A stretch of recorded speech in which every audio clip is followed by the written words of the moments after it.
To consent to any health intervention, a person requires sufficient and truthful information to make an informed and conscious choice. Arguably, patients cannot make effective decisions without truthful information. The second value is on duty and trust, whereby Kant, one of the leading Western philosophers, believed that everyone has a strict duty to tell the truth even if it might be harmful. He believed that lying could never be an excuse, as it was always harmful to a particular person or to mankind in general. If harm results from telling the truth in a compassionate manner, then it is an accident, but if harm results from a lie, then the liar is responsible. Kant further supposes that telling the truth is always a duty, whether it relates to the other's right to know or results in innocent people being severely harmed. In other words, from a Applied Ethics 38. School of Distance Education. Deontological point of view, competent patients should be told the truth regardless of the consequences. It can also be argued that, given the value of trust in any health professional-patient relationship, then such trust must be properly facilitated and fostered throughout patient care. This may not be possible if patients discover that they have been deceived by health professionals who are otherwise trusted to not tell lies. Furthermore, while lying may be justified at times, its main effect soon becomes evident, that despite liars believing their actions to be benign and in good faith, those deceived may feel upset and wary. The third value is the physical and psychological benefits of telling the truth. One of which is the positive benefits on the patient. Those who are well informed tend to collaborate with health professionals and seek to be treated. This is based on the belief that once the patient knows their diagnosis and prognosis, they can tolerate the treatment and the pain more positively. Meanwhile, in the absence of disclosure, harm may result from not seeking treatment. We must not forget that telling rather than withholding information will allow a patient to plan their care, seek other opinions and put personal and financial affairs in order. Therefore, it is very difficult to think of a situation where lying can ever be acceptable in the therapeutic relationship. Moreover, honesty also helps protect the patient from overtreatment, which is neither kind nor beneficial. There is some evidence to support the notion that informing patients the full truth about a life-threatening disease does not result in a greater incidence of anxiety, despair, sadness, depression, insomnia or fear. In fact, informed patients engage in better communication with health professionals, resulting in greater trust in the care provided. Furthermore, it is alleged that not informing patients of the natural course of their illnesses deprives them of what is called a good death. If, for example, patients were made more miserable by Applied Ethics 39. School of Distance Education. Being given information about their condition and risk of alternative treatment, if it is what the patients wish to know, then health professionals are morally obliged to tell them the truth. Beneficence. The term beneficence refers to actions that promote the well-being of others. Beneficence is defined as an act of charity, mercy, and kindness with a strong connotation of doing good to others including moral obligation. In the medical context, this means taking actions that serve the best interests of patients and their families. However, uncertainty surrounds the precise definition of which practices do in fact help patients. The principle of beneficence is the obligation of physician to act for the benefit of the patient and supports a number of moral rules to protect and defend the right of others, prevent harm, remove conditions that will cause harm, help persons with disabilities, and rescue persons in danger. It is worth emphasizing that, in distinction to non-maleficence, the language here is one of positive requirements. The principle calls for not just avoiding harm, but also to benefit patients and to promote their welfare. While physicians' beneficence conforms to moral rules, and is altruistic, it is also true that in many instances it can be considered a payback for the debt to society for education often subsidized by governments, ranks and privileges, and to the patients themselves learning and research. To act beneficently toward others is to behave in such a way as to do good, on behalf of, or to benefit, someone other than oneself. To the extent to which healthcare professionals serve their patients by helping them to maintain or improve their health status, healthcare professionals can be said, to the same extent, to be acting beneficently toward the patients they serve. In theory, every action performed by a healthcare professional, in a Applied Ethics 40. School of Distance Education. Professional relationship with a patient can be expected to be guided by the ethical principle of beneficence. Moreover, the respect for patient autonomy and the practice of beneficent medical care can be considered to be mutually complementary. 4. It is difficult to imagine a healthcare professional who is committed to the principle of beneficence, on behalf of one's patients, without also respecting the right to autonomous decision-making on the part of those same patients. However, despite the complementary nature of the ethical principle of autonomy and that of beneficence, it is not uncommon for these two ethical principles to conflict one with the other. It is possible for a patient's autonomous preference to appear to conflict with what is in that same patient's own best interests. For example, a young adult patient who has only recently suffered a ruptured appendix, such that it is still early in the progression of pain, might refuse to undergo an appendectomy for the reasons that the patient has never undergone surgery before and claims to be deathly afraid of hospitals. To respect this patient's autonomy is for the patient to, inevitably, die, which, reasonably, is not in the patient's own best interest.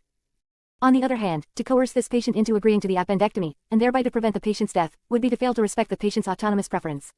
It is also possible for a patient's autonomous preference to appear to conflict with the best interests of someone else. For example, a patient who has only recently been diagnosed with a serious sexually transmitted infection (STI) might agree to treatment for this STI only on the condition that the healthcare professional in question promise to refrain from telling the patient's spouse about the STI, as the patient's attempt to invoke the privilege of confidentiality that is considered to be inherent in the healthcare professional-patient relationship. To respect this patient's autonomy is to place at risk the health status of the patient's spouse, at the very least. Applied Ethics 41. School of Distance Education. Regardless of whether the patient is provided treatment for this STI. Such cases of conflict between these two ethical principles would normally be adjudicated according to which right, that is, that of autonomy or that of beneficence, can reasonably, and objectively, be determined to supersede the other in importance. In the former example, the patient, after recovering from a life-saving appendectomy, might be appreciative of the fact that the principle of beneficence was allowed to prevail over the principle of autonomy. In the latter example, the right to know, on the part of the patient's spouse, of one's own potential health risks involved in the patient's having contracted the serious STI in question would allow for the principle of beneficence concerning another rather than the patient to take precedence over the principle of autonomy. Of course, many are the occasions on which the principle of respect for autonomy might take precedence over the principle of beneficence. Take, for example, a patient who is similar to the one in the above-mentioned case of a ruptured appendix in that the patient is, once again, deathly afraid of hospitals, but this time is elderly and has had only one surgery, although a major one. This time the surgery is recommended to remedy a leaky mitral valve in the patient's heart. If, having had a series of bouts of patient education such that the cardiologist can, reasonably, determine that the patient is sufficiently aware of the ramifications of both options, that is, the likelihood that the mitral valve repair would be successful and the equal likelihood that refraining from undergoing this mitral valve repair would, within a relatively short period of time, result in the patient's death, then respect for this patient's autonomous decision to refrain from undergoing this surgical procedure might reasonably be seen as superseding this patient's right to beneficence, that is, to actually undergo this surgical procedure. Applied Ethics 42. School of Distance Education. Doctor-patient relationship. The relationship between a patient and a physician is based on trust, which gives rise to physicians' ethical responsibility to place patients' welfare above the physician's own self-interest. The practice of medicine, and its embodiment in the clinical encounter between a patient and a physician, is fundamentally a moral activity that arises from the imperative to care for patients and to alleviate suffering. The doctor-patient relationship is a central part of health care and the practice of medicine. A doctor-patient relationship is formed when a doctor attends to a patient's medical needs and is usually through consent. This relationship is built on trust, respect, communication, and a common understanding of both the doctor's and patient's sides. The trust aspect of this relationship goes as mutual. The doctor trusts the patient to reveal any information that may be relevant to the case, and in turn, the patient trusts the doctor to respect their privacy and not disclose this information to outside parties. The quality of the patient-physician relationship is important to both parties. Patients must have confidence in the competence of their physician and must feel that they can confide in him or her. For most physicians, the establishment of a good rapport with a patient is important. Some medical specialties, such as psychiatry and family medicine, emphasize the physician-patient relationship more than others, such as pathology or radiology, which have very little contact with patients. The doctor and patient's values and perspectives about the disease, life, and time available play a role in building up this relationship. A strong relationship between the doctor and patient may lead to frequent, freely offered quality information about the patient's disease and as a result, better health care for the patient and their family, enhancing both the accuracy of the diagnosis and the patient's. Applied Ethics 43. School of Distance Education. Knowledge about the disease contributes to a good relationship between the doctor and the patient. In a poor doctor-patient relationship, the physician's ability to make a full assessment may be compromised and the patient may be more likely to distrust the diagnosis and proposed treatment. Patient relationship, the physician's ability to make a full assessment may be compromised and the patient may be more likely to distrust the diagnosis and proposed treatment. The downstream effects of this mistrust may include decreased patient adherence to the physician's medical advice, which could result in poorer health outcomes for the patient. In these circumstances, and also in cases where there is a genuine divergence of medical opinions, a second opinion from another physician may be sought, or the patient may choose to go to another physician that they trust more. Additionally, the benefits of any placebo effect are also based upon the patient's subjective assessment, conscious or unconscious, of the physician's credibility and skills. A patient-physician relationship exists when a physician serves a patient's medical needs. Generally, the relationship is entered into by mutual consent between physician and patient, or surrogate. However, in certain circumstances, a limited patient-physician relationship may be created without the patient's, or surrogate's, explicit agreement. Such circumstances include, 1. When a physician provides emergency care or provides care at the request of the patient's treating physician. In these circumstances, the patient's, or surrogate's, agreement to the relationship is implicit.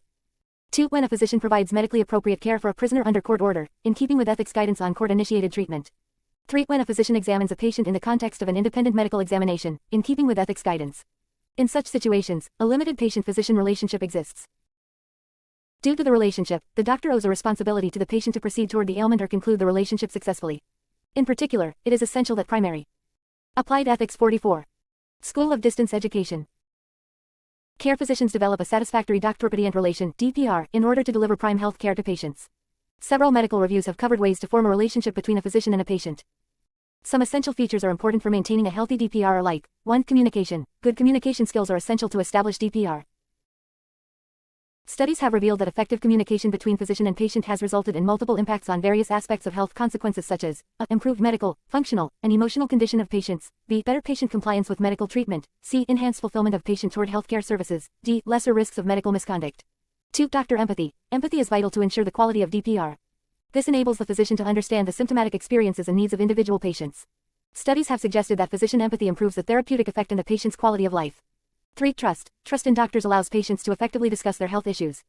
The development of trust enables the patient to comply with the doctor's guidance, which consequently results in the improvement of health.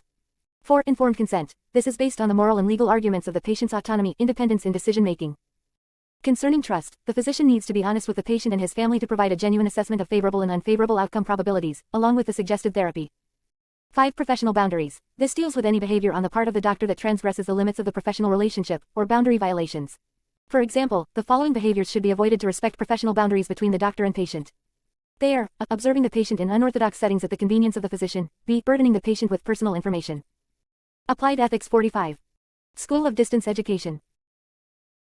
In 1992, Ezekiel Emanuel and his ex-spouse, Linda Emanuel, formulated 4 models of the doctor-patient relationship: the paternalistic model, the informative model, the interpretive model, and the deliberative model. They are: 1. Paternalistic approach. In this model, the doctor generally dominates the interrogation and the patient is expected to comply without questioning.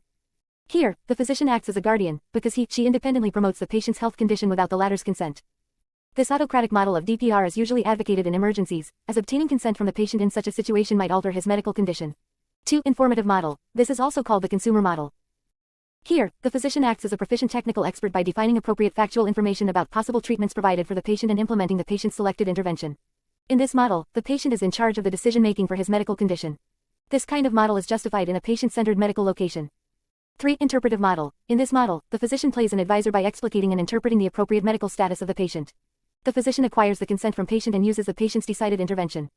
4. Deliberative model. In the deliberative approach of DPR, the doctor is a teacher or friend toward his patient.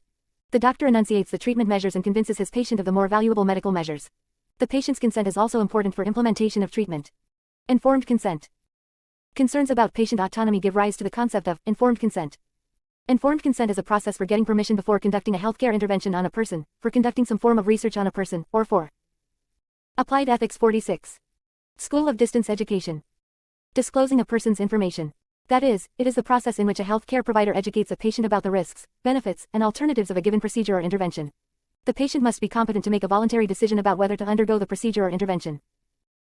4. If one believes that the patient, indeed, does have a moral right to self-determination concerning one's own health care, then it would seem to follow that health care professionals, especially physicians, ought not to prescribe any therapeutic measure in the absence of the patient's informed consent. There are 4 principles of informed consent. They are: disclosure, understanding, capacity or competency, voluntariness, and assent. These elements can take different forms in research and treatment contexts and can entail various ethical and legal standards. Disclosure. Informed consent can only be given if the person consenting is adequately informed. The first part of this process involves the disclosure of information. The physician, researcher, or in some cases another individual, must make available to the patient or potential subject sufficient information to make a decision about treatment or participation in research. What constitutes sufficient disclosure is ambiguous, but there are 3 plausible ways this can be interpreted. The professional practice standard of disclosure requires physicians to give patients as much information as is generally disclosed by other medical professionals about a particular procedure or research protocol. The reasonable person standard sets the disclosure requirement at whatever a reasonable person would want to know in a given situation. A final disclosure standard is the subjective standard, which states that a physician should tell a patient whatever that subject would want to know. Each of these views on disclosure. Applied Ethics 47. School of Distance Education. Has advantages and disadvantages. There is no consensus on which standard best describes the ethical obligation of disclosure. Generally, however, disclosure must include at least a description of the treatment or procedure, the material risks and benefits, and the available alternatives. In research contexts, additional information must be provided to the individual considering participation. Examples of such additional information include a statement about the experimental nature of the procedures, information about confidentiality of the subject's records, information about what to do in case of injury from the study, and a statement that participation in the research is voluntary. Informed consent is intended to be not only a moral but also a legal safeguard for the respect of the patient's autonomy. Furthermore, informed consent is designed to promote the welfare of the patient, that is, to ensure the patient's right to beneficence, and to avoid the causing of any harm to the patient, that is, to ensure the patient's right to non-maleficence. In the clinical context, informed consent is a reference to a patient's agreement to, and approval of, any recommended treatment or procedure that is intended to be of therapeutic value to the patient but only on the condition that the patient has an adequate understanding of all of the most important and relevant information concerning the treatment or procedure in question. Understanding. In order for an individual to be informed in the ethically relevant sense, that individual must respond to the disclosure in an appropriate way. That is, the individual must internalize the information that has been made available through the disclosure process. If a patient or potential subject is unable to understand the provided information, informed consent is not possible. It is the responsibility of a physician or researcher to make an effort to maximize the understanding of the patient or potential subject. Applied Ethics 48. School of Distance Education. For example, a researcher should convey the relevant information in language that the potential subject can comprehend and should answer clearly any questions that the subject asks about the protocol. In practice, formal assessment of an individual's level of understanding is rare. Instead, patients or potential subjects may simply be asked if they understand the information they have been given or if they have any questions. Capacity or competency. Capacity refers to an individual's ability to appropriately manipulate the information that has been understood. There are a number of different ways that decision-making capacity could be defined and by which the presence or absence of capacity could be assessed. The ability to appreciate the consequences of one's life options, to weigh the various considerations and come to a decision, to reason logically about one's situation, and to evaluate the situation in light of one's own values could all be used as indicators of capacity. There is no ethical or legal consensus on which of these definitions should be used. Capacity is a task-specific concept, meaning that the level of decision-making capacity needed to make a given decision varies depending on the nature of the decision itself. As a result, at any given time one may have the capacity to make some decisions but not others. Generally, the higher the risk posed by a procedure, the more capacity one must have to make a decision to undergo that procedure. For example, a patient may have capacity to consent to having an IV inserted but not to having invasive surgery. Individuals without the capacity to make a given decision about treatment or research cannot give informed consent to undergo that treatment or research. When a person lacks decision-making capacity, informed consent is solicited from a surrogate decision-maker, that is, a family member or other individual appointed to make decisions on behalf of that person. Competency is the legal. Applied Ethics 49. School of Distance Education. Analog to capacity. Adults are presumed to have competency unless it has been demonstrated to a court that they are unable to make autonomous decisions, in which case the court declares the adult to be incompetent. At that time, a legally authorized representative is appointed for that individual.